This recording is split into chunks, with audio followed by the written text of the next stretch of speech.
Hello and welcome back to our another video of economics.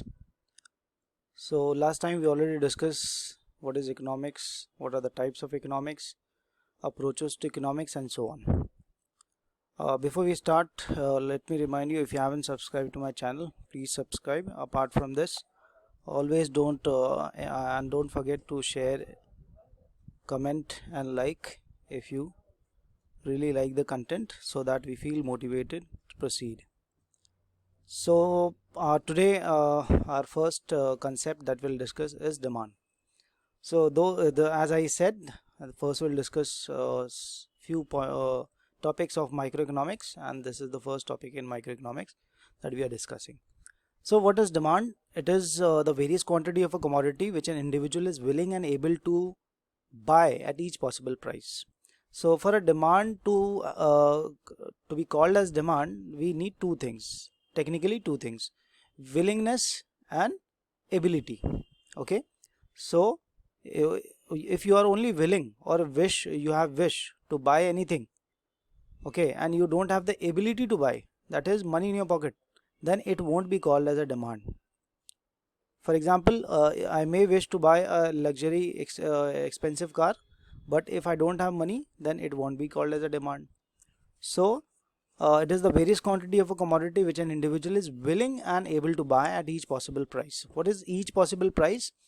If you see, there's a diagram on the right hand side, where here on the right hand side you can see P1, P2, that is price 1, price 2, and here at the bottom is Q1 and Q2. Okay, so the relation is very simple. At P2, where the price is less, okay, you can see the quantity demand is 2 units, that is QT. And let's say if the price increases at P1, you can see the quantity demand has decreased. So there is a very simple relation between price of a commodity and the quantity demanded, is that very simple. When there is a reduction in price, the quantity will increase, the quantity demanded will increase, and if the price increases, the quantity demand will reduce. Okay, next we will discuss law of demand. So law of demand is nothing what we have discussed right now. Law of demand, so as I said, there is an inverse relation, which means cross relation or ulta relation between quantity demanded and the price of a commodity. And here other things constant, we are not considering other things, which means exceptions to the law of demand. Here we are taking only the simple relation between price and the quantity. So it states that quantity demanded increases with the fall in its price and vice versa. So which means if the price increases, the quantity demanded will reduce, and if the price reduces, the quantity demanded will increase. As simple as that. Next we will discuss factors or determinants of demand. So factors or determinants of demand basically means those things or factors which determines demand. Number one we'll discuss is price. As you already know, we have already discussed in the previous slides that price is one of the most important determinant of demand. So if the price goes up, the quantity of demand goes down and vice versa. Next thing comes income. So if income of a person increases, the quantity of demand goes up. Generally, take your own example. If your income increases, you will increase your demand. Okay, so you will try to have a better lifestyle. Okay, so hence the demand will increase. Now there are certain exceptions to this income and price and so on. So let's discuss them here here itself. Number one, inferior goods. Inferior goods are goods like grain of inferior quality and all those goods which are of inferior quality. So what happens when generally the income of an individual or a household increases, the quantity demanded of inferior goods decreases. Very obvious. So for example, let's say if your income is, let's say, 10,000 rupees a month, you must be consuming dalda, and let's say if your income increases to 50,000 a month, so you'll start consuming desi ghee. Okay, why? Because your income has increased and you have now a better purchasing capacity. Second is Giffen goods. Now Giffen goods is a kind of inferior goods, but here what happens, when the price of these inferior goods increases, the demand also increases. But these are during exceptional times. For example, let's say during war, riot, unrest, the demand for Giffen goods increases with the increase in price. Why? People start hoarding these goods, because during war, riot, unrest, we don't know where this is gonna end. Hence what people do, they start hoarding these necessities. Hence in even the inferior quality of goods, their price increases. Next is Veblen goods. Now here what happens, if the price increases, the quantity demand also increases. Okay, now let me tell you, these are very much different from Giffen goods. These Veblen goods are those goods which are related to social prestige, mainly luxury items like iPhone, charter plane, luxury cars, and so on. So what happens generally, uh, the price if the price of these quantity increases, the demand also increases. For example, let's say consider iPhone. Which iPhone has the greatest demand, the latest one or the what do you call, the oldest one? Obviously the latest one. So you understand, Veblen goods are those goods which are related to social prestige.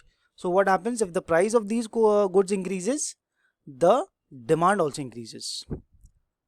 Third determinant is price of related goods, also determines demand. Now what are related goods? Related goods are basically of two types. Number one, substitutes. Number two, complementary goods. Now first discuss substitutes. What are substitutes? The most common example of substitute is tea and coffee.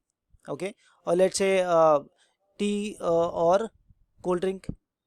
These are the best substitutes, because generally when guests come, what do we ask? क्या लेंगे, ठंडा गरम? Okay, or chai or coffee. So these are basically substitutes. So how are these determinants? Let's say everyone knows that the price of tea is comparatively very less to the coffee. Okay, so let's assume that the price of the tea increases. There are high chances that people will start consuming coffee.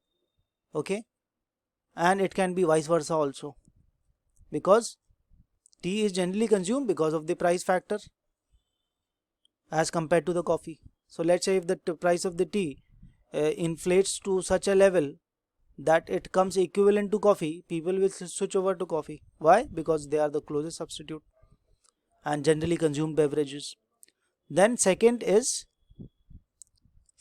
the next determinant is if there is a change in taste and preference. So for example, if there is a change in general among the population regarding, let's say, any kind of taste or preference, the demand will also increase. For example, let's say McDonald's, pizza, so all the fast food, people have more preferences and they have developed taste toward these junk food, right? So you can see that the demand for these goods are increasing. Apart from this preference, if the preference changes, there is also a what do you call, change in demand. Then fifth determinant of demand is expectation of change in price in future. For example, let's say if there's any kind of commodity which you think further it will the price will increase, so many people have the tendency to pre-buy it or buy it at that particular time even if they don't need it. Why? Because they expect for the increase in price in future.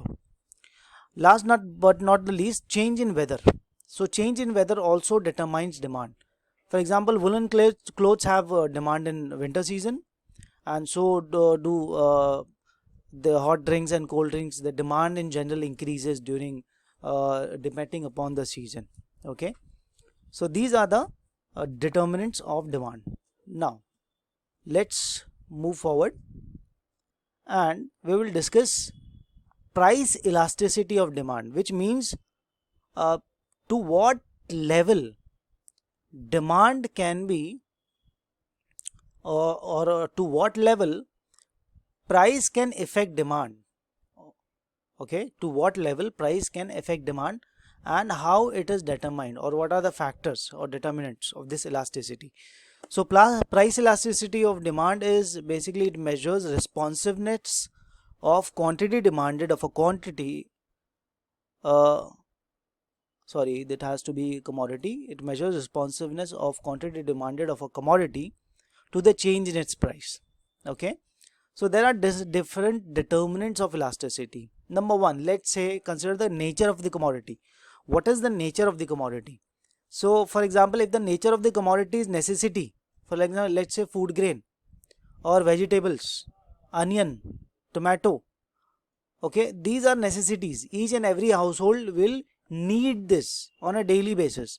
Hence, even if the price increases, the demand won't be affected because it is a necessity. Hence, its demand is inelastic. That means it won't change. So generally what happens, you must have seen that be it onion, tomato and so on, or all the agricultural items. So if the price increases, people, they need to have 3 meals a day. And even the what do you call, even if let's say the price reduces, people don't increase their demand, or they don't start eating 6 meals a day. Okay, so nature of the commodity, if it is necessity, it the demand will be inelastic. But if it is luxury, the demand will be elastic. For example, let's say if you have money, then only you will move towards luxury. If you don't have money, then you will try to collect all your necessities, okay, the basic necessities. And luxury only comes if you have excess money. So if the commodity is luxury, related to luxury or luxury item, the demand will be elastic. Second determinant of this elasticity is availability of substitutes. And let's say if substitutes are available, the demand will be elastic. Okay, for example, tea and coffee, the demand will be elastic. So if the price of the tea increases a lot, people may switch over to coffee. So you can see there will be a fall in the demand of tea. So availability of substitute, the demand will be elastic, which means demand can change. If there are no substitutes, the demand will be inelastic, like for agricultural products. So there are no substitutes of food grains, right? Hence the demand is inelastic. It doesn't change at all. So that's all for the day. We have discussed demand today. What is demand and what is the law of demand? What are the different determinants of demand? So as you know, the economic is comparatively more technical than other subjects. You need to revise again and again so that it stays as at place. Okay, so that's all for the day. Bye bye and have a nice day, and don't forget to subscribe our channel and share it with your friends who have a common interest. Thanks a lot.